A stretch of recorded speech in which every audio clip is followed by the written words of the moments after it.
Hi guys, welcome to the third blog. જો આજુ અમે ફરીએ જ છીએ ગાડીમાં.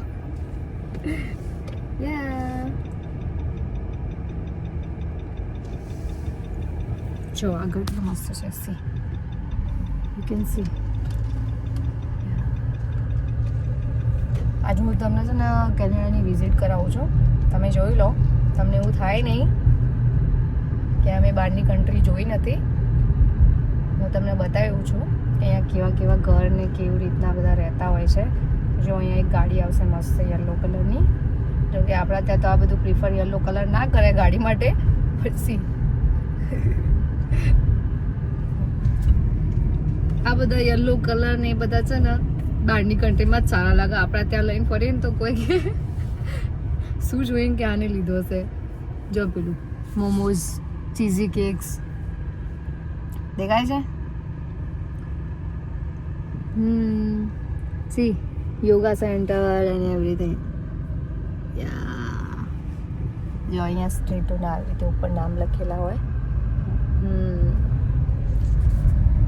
ગાઈસ, હાય મિતુ, બોલો તો ખરા કંઈક. થોડું કંઈક કહો, તમને જાણકારી હોય કેનેડાની, થોડું એમને સમજાવો બધા. કહી શકો છો. કઈ બી અહીંના વેધરનું કંઈ નક્કી હોતું નથી.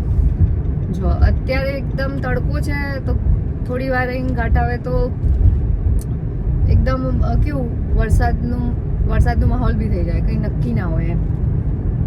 અહીંનું વેધરનું તો તમારે છે ને પ્રિપેર રહેવું જ પડે, નહીં તો તમે મર્યા ઠંડીમાં ઠળ્યા. સમજી લેવાનું.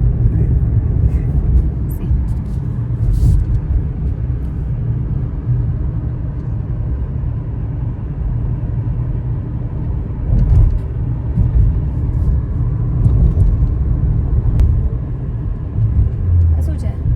Canadian, royal Canadian. જો ડોમિનોઝ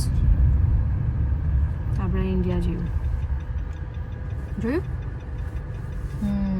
જો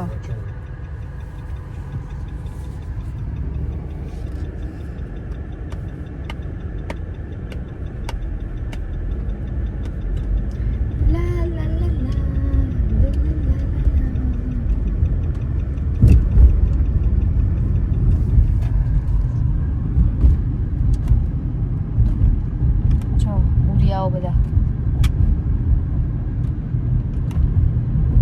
અહીંયા કેવું હોય ખબર છે? આપણે કેવું ઇન્ડિયામાં બધી લાઇટ બહુ બ્રાઇટ હોય, રાઈટ? અહીંયા ક્યાંય બી જશો ને તો એટલી બ્રાઇટ લાઇટ નહીં જોવા મળે.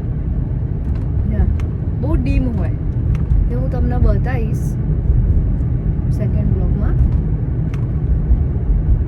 અહીંયા જો બી જોયું.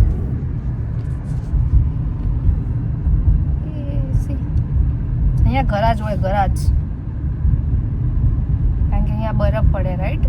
એટલે તમારે ગરાજ તો રાખવું જ પડે, નહીં તો તમારે બહુ ટફ પડે ગાડી પર બરફ સાફ કરાવવાનું, રાઈટ? સ્નો.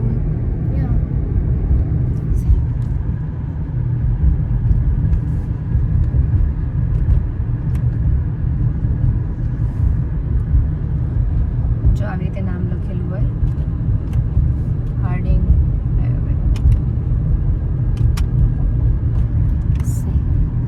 સ્કૂલ છે આરે.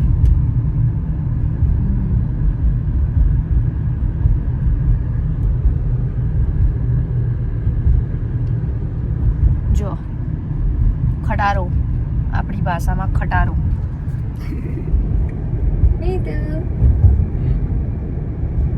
અમારા હસબન્ડ તો કઈ બોલતા જ નહીં. દેખો ફાર્માસેવ.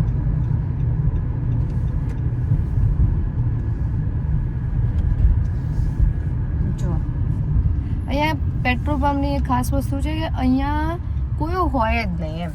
આપણે જાતે જ પૂરવાનું હોય, ડાયરેક્ટ હોય. જો પેલા દાદા કેવું લઈને જાય છે ગાડી નાની, રાઈટ?